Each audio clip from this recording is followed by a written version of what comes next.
The battlefield of Kurukshetra stretched endlessly under a golden sunrise.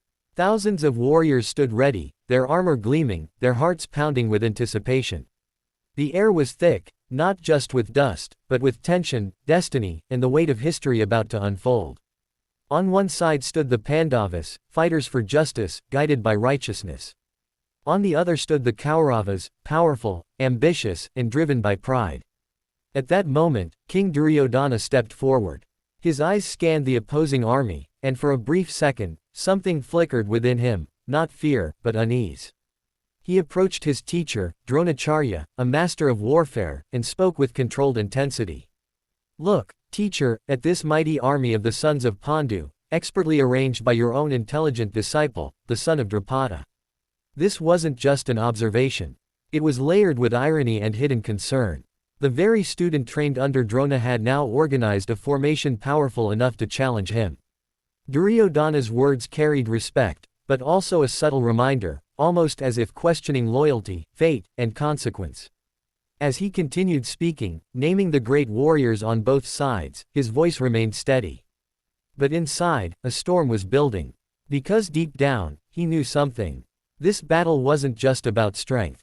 It was about truth. Across the battlefield stood Arjuna, the greatest archer of his time, his bow resting lightly in his hand.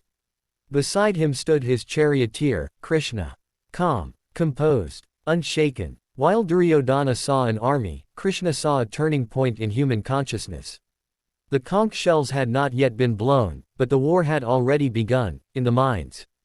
Duryodhana represented doubt hidden behind confidence. Arjuna represented confusion before clarity. And Krishna represented truth. As the silence deepened, Krishna looked at Arjuna, not just as a warrior, but as a human being standing at the edge of decision. Then, in a calm yet powerful voice, Krishna spoke. "Arjuna, life will always place you in moments where you must choose between comfort and courage. What you see before you is not just a battlefield, it is your test." He continued, "You may feel fear, you may feel uncertainty. But remember this, fear does not define you. Your actions do. Do not measure your strength by the size of the challenge. Measure it by your willingness to stand firm in what is right."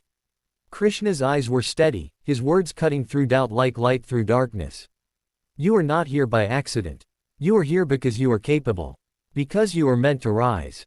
Act without fear. Fight without hatred. Stand without doubt." And finally, he said, "When you align with truth, you don't just fight battles. You transform destiny." Arjuna's grip tightened on his bow. His breath steadied. The confusion in his eyes slowly turned into clarity. Because in that moment, doubt will speak first. Fear will speak loudest. But truth will guide you forward. Stand up. Take action. Trust your purpose. Because greatness begins the moment you stop holding yourself back.